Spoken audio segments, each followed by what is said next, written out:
बोलिए प्रेम से श्री सद्गुरु महाराज की जय। मंगल मूर्ति सतगुरु मिलवे सर्वाधार। मंगलमय मंगल करण विनमो बारंबार। धन्य धन्य सद्गुरु सुखद महिमा कही न जाय। जो कछु कहूँ तुमरी कृपा मोते कछु न बसाए। पुनश्च सब धरती कागज करूं लेखन सब बन राय। सात समुद्र की मसी करूं गुरु गुण लिखा न जाए। बोलिए प्रेम से श्री सद्गुरु महाराज की जय। अव्यक्त रूप से विराजमान संत सद्गुरु महर्षि में ही परम जी महाराज के श्री चरणों में कोटि कोटि नमन। अव्यक्त रूप से विराजमान संत सद्गुरु महर्षि संत सेवी परम जी महाराज के श्री चरणों में कोटि कोटि नमन। उपस्थित अत्यंत भाग्यशाली सदात्माओं, आप सबको शत शत नमन, सहस्र सहस्र नमन। जब द्रवहि दीन दयाल राघव साधु संगति पागमादिक पाप राशि नशाइए। जब प्रभु की बड़ी कृपा हो, क्षेत्र है और 31 को जानने वाला क्षेत्रज्ञ है। इसी तरह यह शरीर पिंड और ब्रह्मांड दो भागों में बटा हुआ है। पांच तत्व आंख के नीचे का भाग पिंड है और आंख के ऊपर का भाग ब्रह्मांड है। अब ये भी पिंड और ब्रह्मांड जो भी हैं सतोगुण रजोगुण और तमोगुण तीन गुणों में बटे हुए हैं। इसको मैं विशेष नहीं जानता हूँ, परंतु ये तीन गुणों में बटे हुए हैं। हम लोगों को अब जो है अवस्थाएं, जैसे ममता ने कहा चौथी अवस्था, तो जागृत स्वप्न सुषुप्ति तुरीय और तुरीयातीत, ये पांच अवस्थाएं होती हैं। पांच अवस्थाओं में तीन अवस्थाओं में हम लोग नित्य प्रति आते जाते रहते हैं। दो अवस्थाएं जो हैं तुरीय और तुरीयातीत में भाग्यवान ही जा पाते हैं।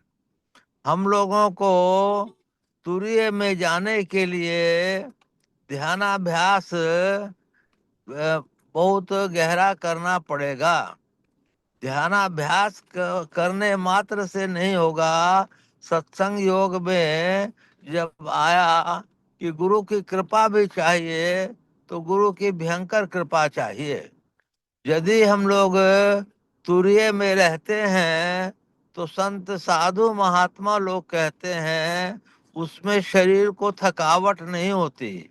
क्यों नहीं होती? कि तुरिया का वासा मूर्धा में रहता है। जागृत 14 इंद्रियां जब रहती हैं तो वासा माने उसका बिखरा रहता है। जब स्वप्न में रहते हैं तो वासा कंठ में रहता है। उसमें चार इंद्रियां रहती है, मन बुद्धि चित्त और अहंकार। जब गहरी नींद में होते हैं तो वासा एक इंद्रिय पे आता है, जिसको चित्त कहते हैं। चित्त भी नीचे ही रहता है। लेकिन जब हम लोग तुरीय में आते हैं तो जीव का वासा रहता है और वो भी मूर्धा में रहता है। इसलिए उसको शरीर को थकावट नहीं होती और 1 घंटे भी मूर्धा में जो रह गया तो उसको बहुत कुछ लाभ होता है। हम अब अपने प्रतिदिन के विषय पर आ रहे हैं कि जैसे हम लोगों को सत्संग करना है, तो सत्संग को कामयाब करवाने के लिए पहले हम लोग को झूठ, चोरी, नशा, हिंसा, व्यभिचार, इन 5 पापों को मन से त्याग देना पड़ेगा। एक झूठ लाखों पाप करवाता है, इसी तरह से प्रत्येक 5 महापाप हैं, उनको त्यागना पड़ेगा। उनके त्यागे बिना सदाचारी आदमी उसको नहीं कहा जा सकता।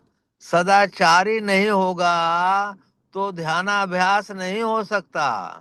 ध्यानाभ्यास नहीं हो सकता तो आगे की सीढ़ी नहीं बढ़ सकता। इसलिए हम लोगों को सत्संग योग में ये भी आया है, ये यदि शैल समम पापम विस्तीर्णम बहुयोजनम विद्यते ध्यान योगेन नान्यो भेद कदाचन। यदि पहाड़ के समान कई योजन तक फैला हुआ पाप हो तो वो भी ध्यान योग से नष्ट हो जाता है। इसके समान पापों को नष्ट करने वाला कभी कुछ नहीं हुआ। अभी सत्संग योग में पढ़ा किसी ने कि मोक्ष के द्वार पे 4 द्वारपाल रहते हैं, श्रम, विचार, संतोष और साधु संग। हम लोगों को विचारेंगे गहरी स्थिति में तो श्रम, विचार, संतोष और साधु संग आ गया तो हम लोगों को जागतिक दृष्टि का बहुत कुछ प्राप्त हो गया। इसके बाद हम लोगों को सतोगुण, रजोगुण और तमोगुण, इनमें यदि सतोगुण में हम स्थापित हो गए तो भी बहुत ज्यादा ही कुछ प्राप्त हो गया। क्योंकि सतोगुण में आने के बाद हम लोगों को सांसारिक इच्छाएं नहीं रहती है। उसमें हम लोगों को केवल जो है माने मुमुक्षु मतलब मोक्ष प्राप्त करने की इच्छा, सत्य धर्म पालन करने की इच्छा और अच्छाई करने की इच्छा, ये विशेष रहती हैं। हम लोगों को जो 31 तत्व बताए ये बहुत इम्पोर्टेंट है, ये याद रखने चाहिए। और हम उसके लिए आप लोग को एक छोटा सा कहानी बताते हैं। ये बताया तो कई दफे है लेकिन फिर भी उसको दोहराते हैं। एक दफे देवताओं का और असुरों का युद्ध हुआ। देवता लोग जीत गए। देवता लोग जीत गए तो बहुत खुशी मनाने लगे। खुशी मनाने लगे तो आत्म तत्व वहां पे आए। आत्म तत्व आए तो इंद्र ने बोला कि देखिए कौन है। तो पवन पवन जी गए, पवन के देवता। तो उन्होंने पूछा कि आप कौन हैं। उन्होंने अपना परिचय दिखाया, बताया आप कौन है। बोले मैं पवन हूँ, पवन देवता। तो आप में शक्ति है कुछ? बोले हाँ शक्ति बहुत है, मैं पूरे संसार को पवन देता हूँ। उन्होंने एक तिनका निकाला, तिनका निकाल के फेंक दिया। फेंक देने के बाद उनको बोला कि इनको जो है आप जो है उड़ा सकते हैं। वो खूब कस करके हंसे। बोले तिनका को उड़ाने की बात बोलते हैं, मैं संसार के किसी भी हिस्से को उड़ा सकता हूँ, ये तिनका की बात हमारे सामने कहते हैं। लेकिन उन्होंने पूरा जोर लगाया लेकिन तिनका हिला नहीं। फिर अग्नि देवता आए, वो उसी तिनकों का रखा था। तिनके के बारे में अग्नि देवता को बोला कि क्या आप इसको जला सकते हैं। उन्होंने भी पूरा जोर लगाया और वो जो है नहीं हो सका। तो ऐसे ऐसे करते सभी देवता हार गए और वो कुछ भी अपना पराक्रम नहीं दिखा सके। तब इंद्र देवता आए तो आत्मदेव ने सोचा कि अब इनकी बेइज्जती कराना ठीक नहीं है। इस बात से कहने का मतलब है हम जितने मनुष्य शरीरधारी हैं, यदि हमारी आत्मा नहीं काम करेगी तो हम कुछ भी करने के लायक नहीं हैं। इस बात को हम लोग को गहराई से समझना चाहिए। आत्म तत्व कहाँ है, कहाँ छुपा है, उस चीज को जानना चाहिए। आत्म तत्व हमारा मने आकाश के अग्रभाग में माया शक्ति विराजमान है। आकाश के मध्य भाग में नाद रूपा पराशक्ति विराजमान है। और नाद के ललाट के नीचे भाग में जीव रूपा शक्ति विराजमान है। और बिंदु शक्ति विराजमान है। और बिंदु के बीच में जीवात्मा सूक्ष्म रूप से विराजमान है। यही जीवात्मा आत्मा है। लेकिन हम लोगों के शरीर पे हम लोग के कर्मानुसार या जो भी है, हम लोग के ऊपर कई खोल चढ़े हुए हैं। हम लोगों का शरीर 5 शरीरों का शरीर है। मतलब इसके अंदर सूक्ष्म है, कारण है, महाकारण है और कैवल्य है। ये 5 शरीर हम लोगों के हैं। जब हम लोगों की मृत्यु होती है तो कहा जाता है कि स्थूल शरीर मतलब चला गया। लेकिन हम लोग जब मर के जाते हैं तो सूक्ष्म, कारण, महाकारण और केवल ये 4 शरीर को लेके जाते हैं। ऊपर की 4 इंद्रियां मन बुद्धि चित्त और अहंकार, इनको लेके जाते हैं। और शुभ और अशुभ कर्मों को इनको लेके जाते हैं। इन्हीं का लेखा जोखा होकर जीव को इस दुनिया में लौटाया जाता है। परंतु गुरु महाराज ने हम लोगों के ऊपर बहुत बड़ी कृपा कर रखी है। उस कृपा के तहत यदि शैल समम पापम विस्तीर्णम बहुयोजनम विद्यते ध्यान योगे न नान्यो भेद कदाचन। यदि हम लोग ध्यानाभ्यास करते हैं, सतत ध्यानाभ्यास करते हैं, दिन रात उसमें लगे रहते हैं, सांसारिक सब कामों को छोड़ करके उसके बाद ध्यान के अलावा कोई चीज का ख्याल नहीं रहता है, तो हम लोग जो है पीछे अनेकों लाखों वर्षों में जो किए हुए पाप हैं उनको मतलब नष्ट कर सकते हैं। हम लोग जीव हैं, गुरु महाराज की कृपा हम लोग को मिली हुई है। इसलिए हम लोग को मानस जप, मानस ध्यान, दृष्टि साधन की शिक्षा दी गई है। दृष्टि साधन के बाद सूरज शब्द योग की शिक्षा बहुत भाग्यवान को गुरु महाराज से मिली है। मानस जप जब हम करते हैं तो मानस ध्यान के मने ले लिए हम लोग जो हैं मने करने के योग्य हो जाते हैं।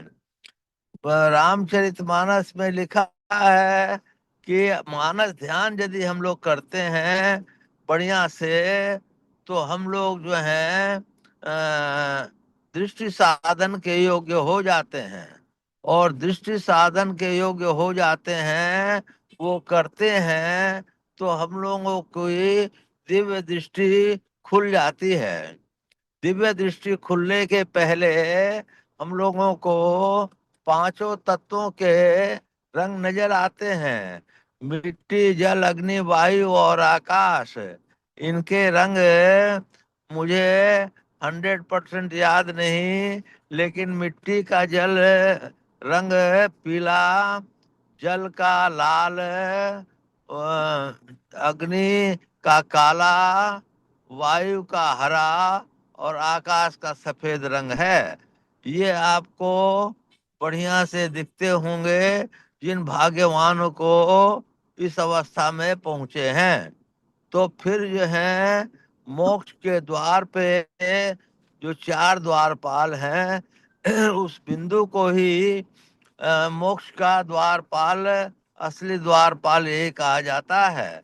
उसके तहत हम लोग यदि पहुंच जाते हैं तो हम लोगों को सुख महसूस होता है। ऐसा साधु संतों ने कहा है।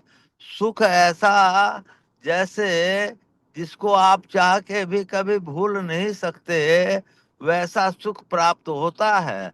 असली सुख वहाँ शुरू होता है। फिर प्रकाश मंडल में आप जाते हैं, प्रकाश मंडल के तारा मंडल वगैरह में आप जाते हैं, और चांद भी वहां पे नजर आता है। जहाँ चांद वगैरह भी नजर आ गए तो ये अध्यात्म जगत की पहली सीढ़ी हुई। आपको इस पहली सीढ़ी पे पहुंचने के बाद आप कम से कम इस लायक हो गए कि मनुष्य का शरीर आपको मिलेगा ही मिलेगा। तो पहले अपने को इस लायक हम लोग को बनाना चाहिए कि हम लोगों को अन्य योनियों में नहीं जाना पड़े, मनुष्य का शरीर हमको मिले। इसके पश्चात हम लोग जो हैं माने रात्रि के प्रकाश के बाद दिन के चैतन्य रूपी सूर्य के प्रकाश को प्राप्त करते हैं, मतलब देखते हैं। यहाँ पर इस अवस्था को तुरीय अवस्था कहते हैं। और जहाँ पे हम लोगों ने तारामंडल और चंद्रमंडल को देखा, उसको सहस्रदल कमल कहते हैं। सहस्रदल कमल से ही जीव को इस दुनिया में फिर लौटाया जाता है, और उसके कर्मानुसार उसको भोग भोगना पड़ता है।